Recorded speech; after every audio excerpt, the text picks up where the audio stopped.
बचपन में एक लतीफ़ा सुनते थे कि मरीज़ डॉक्टर के पास आया और वो कहता कि डॉक्टर साहब मैंने खंघ आंदी है। तो डॉक्टर ने उसकी पीठ थपथपाई और बोला खंघ ले आकर। उसने देखा डॉक्टर की तरफ और बोला ओ यार जोर नाल आंदी है। डॉक्टर ने फिर पीठ थपथपाई तो जोर नाल खंघ ले आकर। ओ कोई खंघ दा सिरप दे दो। खंघ दे सिरप नाल कोई आराम नहीं आंदा। WHO FDA कोई नहीं बतांदी कि खंघ दा सिरप भी कोई होंदा है। तो मैनू खंघ आंदी है तो फिर की करा? तो तैनू खंघ होई क्यों? वजह ढूंढ। जी नाज़रीन, यही समस्या, यही परेशानी, खांसी, नज़ला, ज़ुकाम। तो आज हमारा टॉपिक है खांसी, कफिंग। दिसंबर स्टार्ट हो गया है। सर्दियों में खांसी और नज़ला ज़्यादा कॉमन हो जाता है। तो आज हम खांसी पर ही तफसील से बात करेंगे।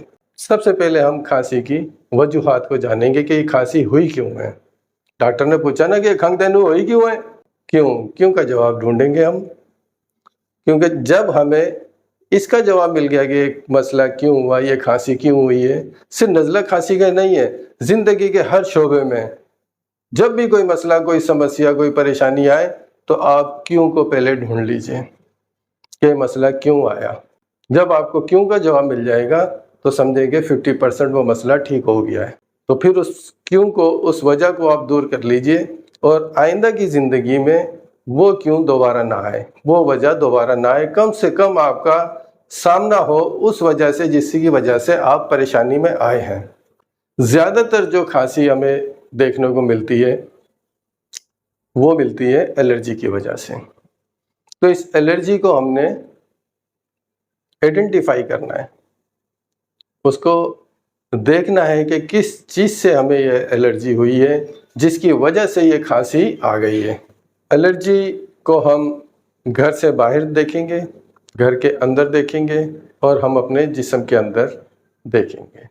तो पहले टॉपिक में हम एलर्जी पे बात करेंगे ताकि जो जो वजह सामने आती रहे आप उस वजह को दूर करते चले जाएं तो खांसी कम से कम होगी आपको और जल्द से जल्द आप उस खांसी से छुटकारा हासिल कर लेंगे। घर के बाहर जो एलर्जीन्स मौजूद होती हैं उसमें जो दरख्तों वाले इलाके हैं वहाँ पे पोलेंस, दरख्तों के फूलों के पोलेंस जो हमारे पंजाब साइड और इस्लामाबाद में ज़्यादा है जिसकी वजह से खांसी और एलर्जी के वाक़यात वहाँ पे ज़्यादा देखने में आते हैं। दूसरा आ जाता है डस्ट पार्टिकल, धूल, मिट्टी, कचरा, पोल्यूशन, गाड़ियों के धुएं, फैक्ट्रियों के धुएं, इन चीज़ों से एलर्जी होती है।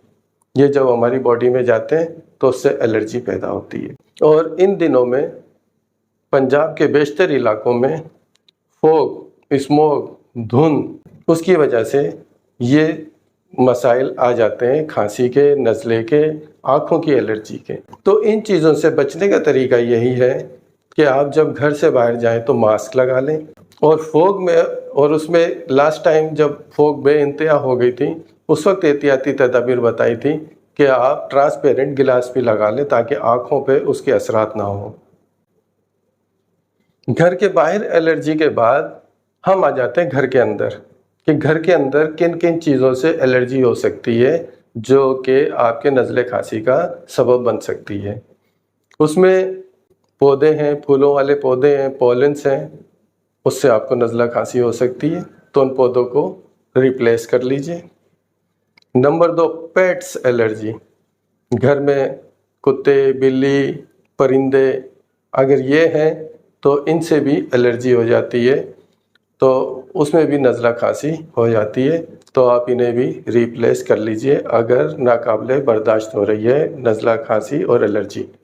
Number 3, house dust might.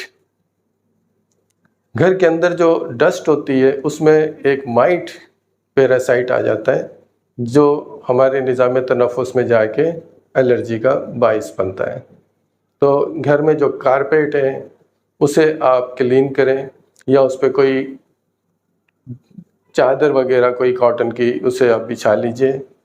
और अगर देखें वूलन से एलर्जी है तो اسے بھی آپ آئیڈینٹیفائی کر لیجئے، اس سے بچنے کی آپ کوشش کر لیجئے، اسے ریپلیس کر لیجئے۔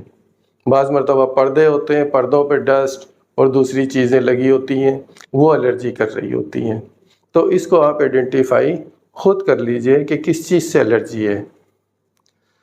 بعض گھروں میں دیکھنے میں آیا ہے کہ کچن ان کا گھر کے اندر ہی ہوتا ہے، ٹی وی لاؤنج میں کچن موجود ہوتا ہے۔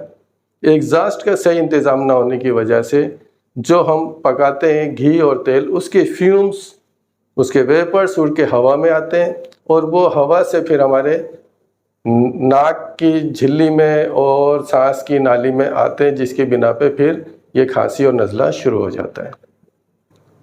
گھر کے اندر انسیکٹیسائڈ اسپرے، مچھروں، مکھیوں، لال بیگ کے خاتمے کے لیے جن چیزوں کا ہم استعمال کرتے ہیں ان چیزوں سے بھی الرجی ہو سکتی ہے، بلکہ اکثر اوقات ہوتی ہے۔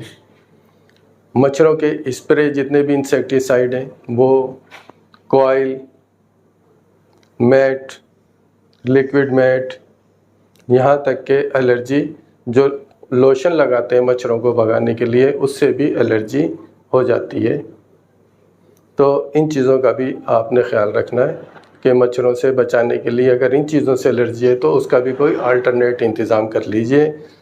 کھڑکیوں پہ نیٹ لگوا لیجئے، جالیاں لگوا لیجئے، جس کی وجہ سے مچھر اندر نہ آ سکیں اگر یہ پرابلم کر رہے ہیں تو۔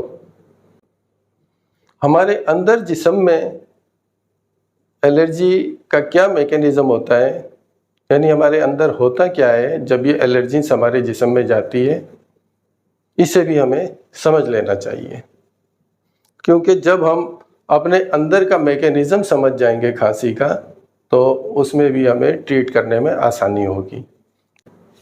الرجی اور کف کے بارے میں آپ نے معلومات حاصل کی ہم سے، اور کوشش کی میں نے کہ الرجی اور کھانسی کا جو تعلق ہے وہ آپ کی خدمت میں پیش کر دیا جائے۔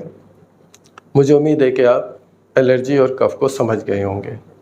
آئندہ ہم آپ سے شیئر کریں گے کھانسی کا میکینزم، کہ کھانسی ہوتی کیسے ہے اور کھانسی ہمارے لیے فائدہ مند کیسے ہے۔ تو اگلی ویڈیو میں ہم آپ سے شیئر کریں گے کہ کھانسی کا میکینزم اور کھانسی کے فائدے۔ خوش رہیے، صحت مند رہیے، انہی دعاؤں کے ساتھ اجازت چاہوں گا۔ ڈاکٹر ارشد، فیملی فزیشین، اپنے channel healthy life with doctor Arshad. السلام علیکم، خدا حافظ۔